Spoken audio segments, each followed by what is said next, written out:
जय जय श्री हित हरि वंश सद्गुरुदेव भगवान की जय हो। श्री वृंदावन धाम की जय हो।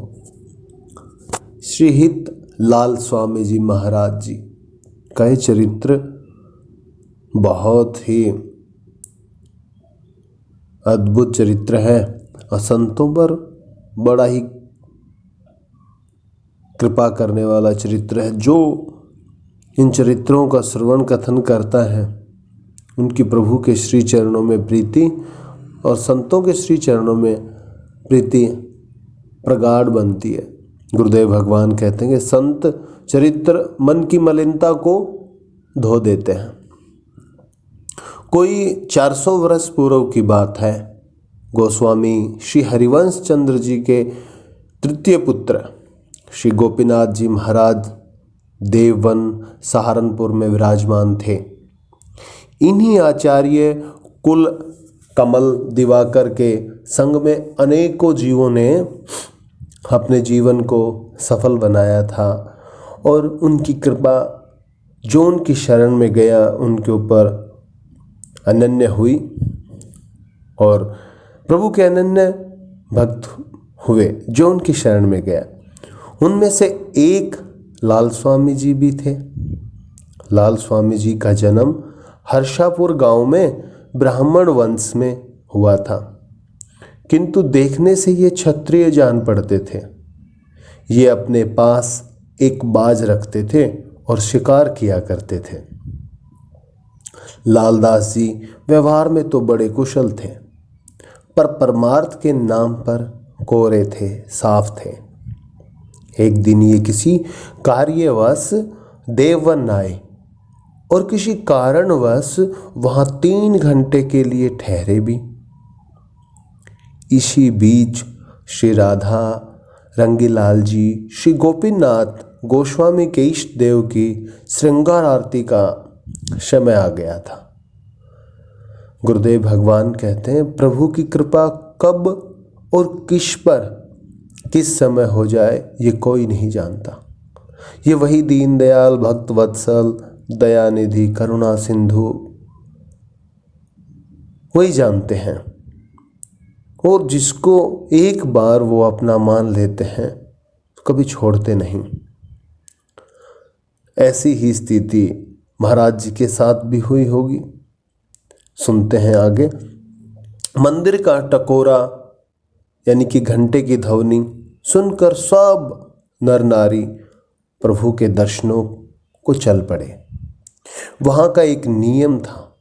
हरिवंश महाप्रभु जी वहाँ थे तब भी और उसके बाद जो भी इस परंपरा को निभाते हुए आए महाप्रभु जी के पुत्र, सभी के समय में ये नियम था कि जैसे ही घंटा बजता वहाँ के लोगों की श्रद्धा प्रेम श्री राधा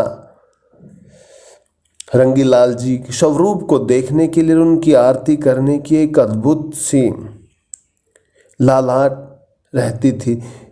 अंदर एक स्फूर्णा उत्पन्न होती थी कि चलो चलना है, दर्शन करने हैं। और सभी इस समय का इंतजार भी करते थे जहाँ साक्षात प्रेम रस धारा बह रही हो तो उस धारा में कोई स्नान किए बिना कोई रह नहीं सकता। और ऐसा ही देवन के हर जीव के ऊपर ये कृपा वो स्नान कर चुके थे।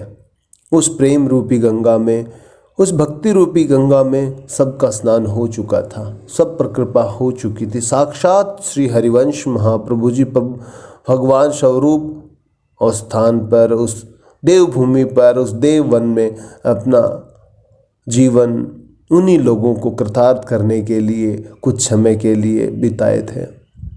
और उनके बाद उनके परिवार के जन, उनके पुत्र उस सेवा को जितने समय भी करते हुए आए सबको पावन किया। लालदास जी भी उस कौतूहल वश सबके साथ हो लिए, ये सोचकर कि ये सब लोग कहाँ जा रहे हैं, कोई तो अद्भुत चीज़ होगी, कोई तो अद्भुत कार्य हो रहा होगा, मैं भी चलता हूँ। वहाँ जाकर उन्होंने देखा श्री गोपीनाथ जी आरती करें जो देखे तिनको मन हरे।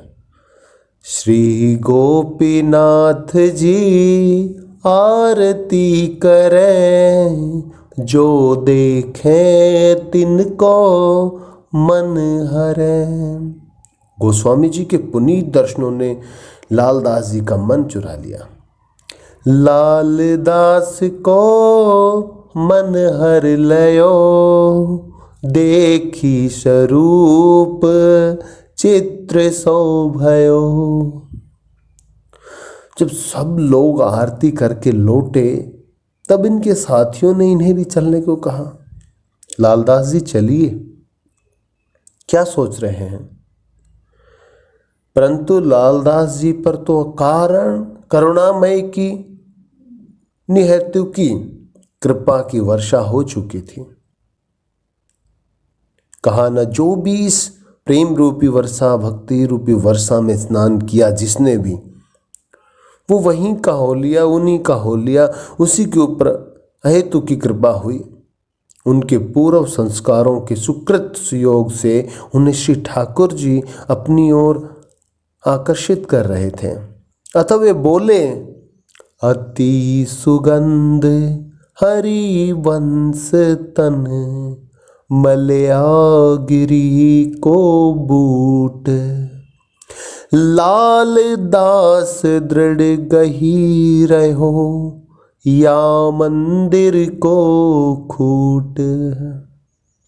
यह उत्तर देकर लालदास पगन गुसाई के लपटाने, काहू की सीख नेकुन माने।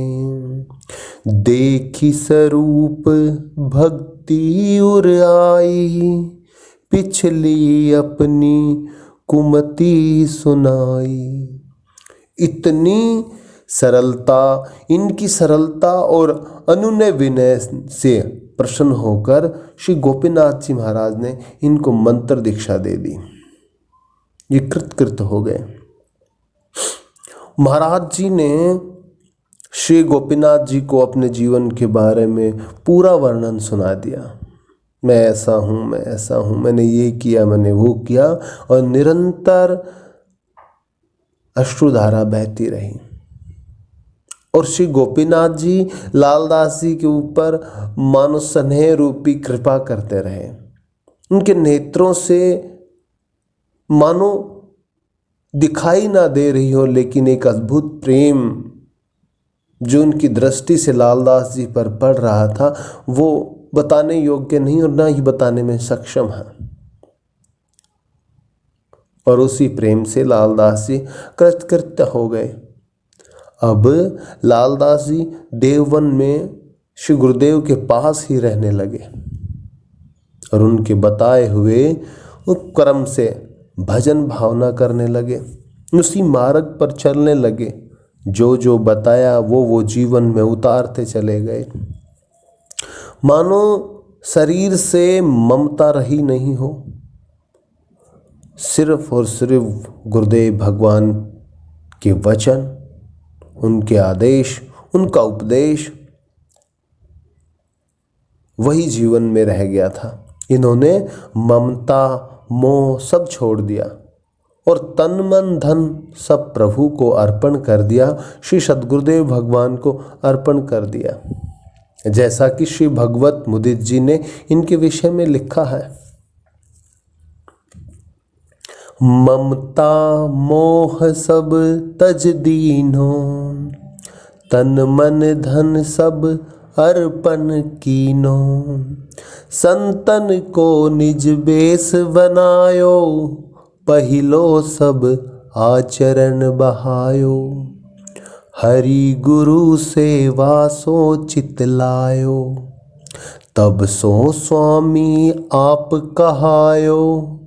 लाल करत प्रभु भोग भावना, कहन सुनन को तहाँ दावना। ये प्रभु की अष्टयाम मानसी सेवा में तन्मय रहते थे। एक दिन अपनी भावना में श्री ठाकुर जी को भोग रख रहे थे। इतने में इनके गुरुदेव जी ने 1 रुपया देते हुए इनसे कहा, स्वामी जी, श्री जी को मुंह पोंछने को वस्त्र नहीं है, अतः 1 मीही वस्त्र ले आओ। लाल स्वामी जी अपनी भावना में पग रहे थे। उन्होंने वस्त्र का ध्यान तो रहा नहीं, वे 1 रुपये के लड्डू उठा लाए। वस्त्र की जगह लड्डू देखकर महाराज जी को बड़ा आश्चर्य हुआ। ये समझ गए थे जरूर कोई कारण है, क्योंकि ये तो हमेशा लीला में रहते थे और सद्गुरुदेव भगवान अपने शिष्य के बारे में सब कुछ जानते हैं। वो कितना भी छुपा ले, कुछ भी कर ले, लेकिन अपने गुरुदेव भगवान की दृष्टि से कभी कोई बच नहीं पाया है। उन्होंने पूछा, भैया हमने तो वस्त्र मंगवाया था, तुम लड्डू कैसे ले आए? इन्होंने अपनी भूल बताकर क्षमा प्रार्थना की। गुरुजी बोले, मैं तुम्हें अपराधी थोड़े ही मानता हूं, मैं तो सिर्फ पूछ रहा हूं क्या लीला थी, कोई कारण तो होगा। जो क्षमा याचना करते हो, मैं अपराधी नहीं मानता आपको, और क्षमा मांगने की कोई आवश्यकता नहीं है। बस भूल का सच सच कारण कह दो। महाराज जी के हृदय में भी वो लीला सुनने की एक ललक सी थी। चाह रहे थे महाराज जी उस लीला को सुनने में। कोई क्या कारण था? जरूर भगवत कारण होगा, कोई लीला रही होगी। अंत में महाराज जी के शपथ दिलाने पर इन्होंने सत्य घटना कह सुनाई, जिससे गोसाई जी बड़े प्रसन्न हुए। तदंतर गुरुदेव की आज्ञा से ये घर आ गए और घर में इनकी पत्नी तथा एक पुत्र थे। तीनों प्राणी मिलकर श्री हरि और उनके भक्तों की सेवा करने लगे। महाराज जी ने आज्ञा का उल्लंघन करने पर इनको घर नहीं भेजा था। संतों की लीलाएं अद्भुत होती हैं।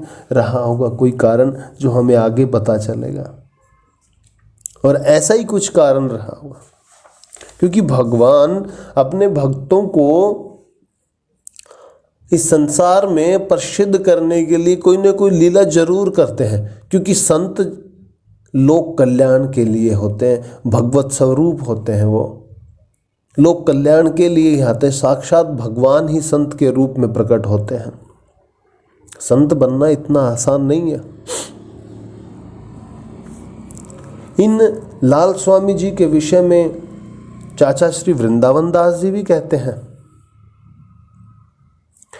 बांके अनन्य हित धर्म पथ, स्वामी लाल गंभीर मति, बांको विपिन विलास बंक, जस बरन्यो जाको, जिहि मग ओघट घाट बंक ही चलन तहाँ को, कहनी रहनी बंक बंक बोलन रस माती, निरखत बंक विहार छके छवि दिन में राती, निरखत बंक विहार छके छवि में दिन राती, सुदृढ़ प्रीति हित नाम सो हरि गुरु संतन चरण रति, बांके अनन्य हित धर्म पथ, स्वामी लाल गंभीर मति। ये सदा सर्वदा अपना समय भजन में ही बिताते थे और हमेशा संतों की सेवा करते थे। संतों में भगवत भावना रखते थे, हमेशा लीलाओं में खोए रहते थे। लीला भी कैसी? प्रभु का श्रृंगार, प्रभु का भोग, प्रभु का शयन, प्रभु की फूल रचना, पत्रावली, सेज सजाना। अन्य जो रसिक हैं, जो ऐसी कोई वस्तु नहीं थी जो प्रभु को या भेंट किए बिना इनके मन में कभी रहा हो, या ऐसी कोई वस्तु नहीं थी जो पहले प्रभु को भेंट नहीं की हो। मन में आता था ये प्रभु के लिए ही उत्तम है, तो वही मानसिक सेवा में अर्पण कर देते थे। लालदास जी ऐसे हुए कि लाल स्वामी जी मानसिक सेवा में ही प्रभु से मिलन हो गया था।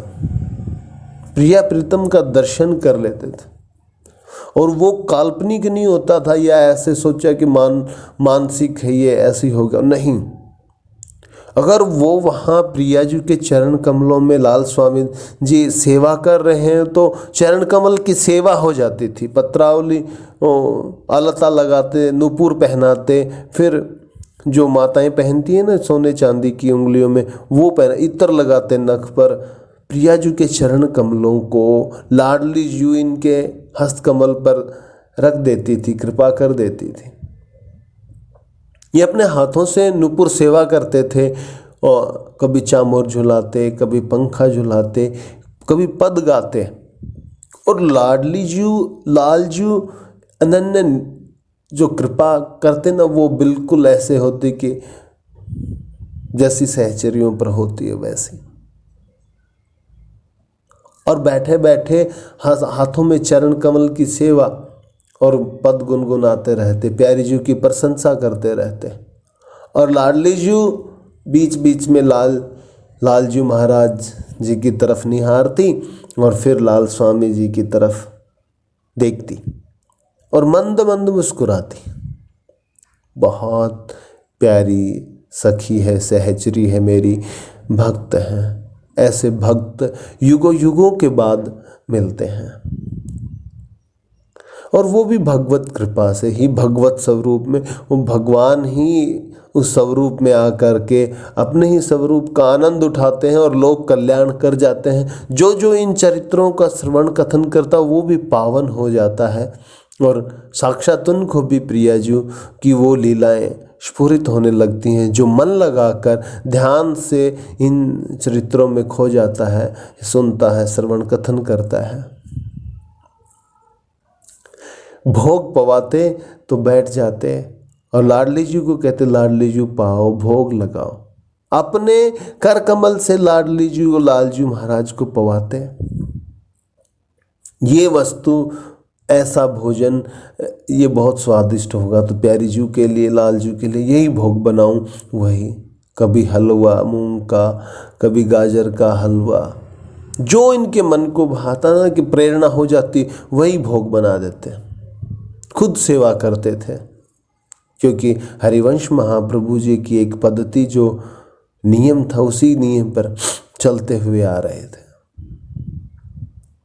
अद्भुत सेवा, कभी शरबत बनाना, प्यारी उस मानसिक सेवा में पहुंच जाते। प्यारी जी भोग लगाओ, लाल जी भोग लगाओ, बवा देते थे।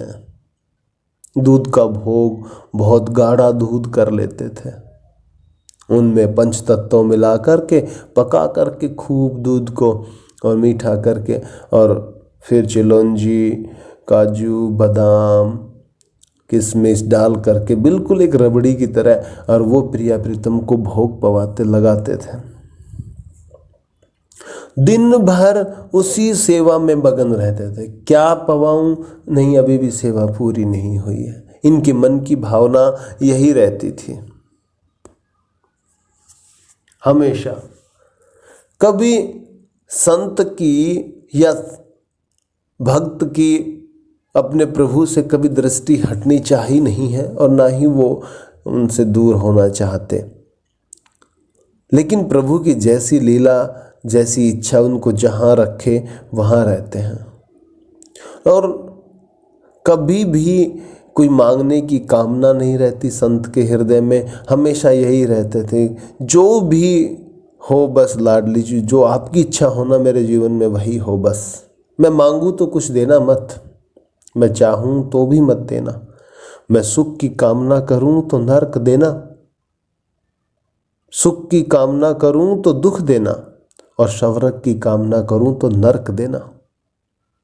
लेकिन बस इतना करना, हर जन्म में अपने चरणों की सेवा देना, अपने चरणों में ऐसी प्रीति बनी रहे हमेशा, जब भी मैं जन्म लूं और या जहां भी रहूं, आपके श्री चरणों की प्रीति सेवा मिली रहे और प्रीति बनी रहे, बस यही कामना। जीव कई जन्मों से भटकता हुआ आता है और गुरुदेव भगवान की कृपा से जब वो इस मार्ग पर या भगवत मार्ग पर या भगवान के श्री चरणों में गुरुदेव भगवान उसको अर्पण कर देते हैं, उस दिन उसका दूसरा जन्म होता है। और अहो भाग्य मानना चाहिए उसको अपने गुरुदेव भगवान जिसको मिल जाते हैं और गुरुदेव गोविंद से मिला देते हैं। उस प्रेम की अविचल धारा में उसका स्नान करा देते हैं और कह देते हैं कि जाओ अब इसमें ही गोते लगाते रहो और रहो मगन हमेशा। ऐसे लाल स्वामी दास जी थे जो हमेशा ही बस मानसिक सेवा में, अष्टयाम सेवा में खोए रहते थे। वस्त्र कहीं मिल जाता, सुंदर वस्त्र कहीं भी जाते जाते ये पोशाक इसकी में, वो कामना वहीं कर लेते। और संत भगवान कहते हैं कि आपने, गुरुदेव भगवान भी कहते हैं, आपने जो कामना की समझो मानो वो वहाँ पे पहुँच गया, वो प्रिया जी को अर्पण हो गया, लाल जी को अर्पण हो गया। आपने मन में कामना की कि ये रसगुल्ले हैं, जलेबी हैं, गुरुदेव भगवान ने कई बार सुनाया कथा में, कहते हैं कि आप कामना कर लो वो लग जाता है।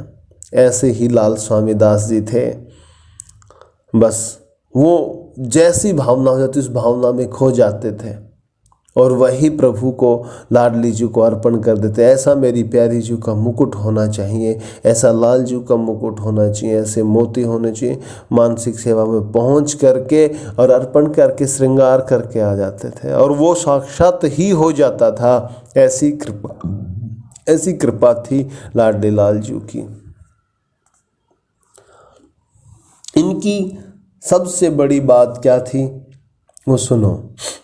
अधिक प्यार है भजन सो और ना कछु सुहात, कहत सुनत भगवत जसहि निस दिन जाहि बिहात, निस दिन जाहि बिहात। हमेशा भजन में ही रहना इनको अच्छा लगता था और संसारिक कोई भी वस्तु सुहाती नहीं थी, ना ही किसी से प्रेम था। बस भगवान का जस सुनाओ, भगवान की कथाएं सुनाए, हरि कथा, संत कथा, इन्हीं में इनका मन लगता था। पूरा दिन इनका ऐसे ही बीत जाता था। नाम, वाणी, भगवान, लीला, धाम, ऐसे ही करते करते सुबह से शाम और फिर रात से सुबह हो जाती थी। अपने सद्गुरुदेव भगवान के चिंतन में, प्रिया प्रीतम के चिंतन में हमेशा खोए रहते थे। और ये कृपा सिर्फ और सिर्फ आचार्य गुरुदेव भगवान ने, कल ही मैंने सुना था, तो कहते सद्गुरुदेव भगवान और आचार्य ही कृपा हो तब ही ऐसा संभव हो पाता है। आपका भजन कितना भी कर लो, अपने बल से कहीं जा ही नहीं सकते, उस स्थान तक पहुंच ही नहीं सकते। और ऐसी ही कृपा श्री गोपीनाथ जी की लाल स्वामी जी के ऊपर हुई और भगवत प्राप्ति हुई। देखो, और उस अनन्य प्रेम में ही रहे हमेशा। एक बार नहीं, ऐसा कोई समय ही नहीं था प्रिया प्रीतम जो कभी इनसे दूर रहे हों। वो अष्टयाम सेवा मानसिक सेवा नहीं, वो प्रत्यक्ष में हो जाती थी। इस बात को समझना, ये सिर्फ बताने के लिए नहीं कि मानसिक सेवा में, हमारे लिए लिखने वाले ने, बताने वाले ने लिखा ये मानसिक सेवा में, लेकिन एक बात और भी लिखी, वो सेवा प्रत्यक्ष हो जाती थी। प्रिया जी उसको धारण करके लोग जब दर्शन करते थे, जैसा लाल स्वामी दास जी सेवा करके आते वो श्रृंगार हुआ मिलता था। ऐसा हुआ।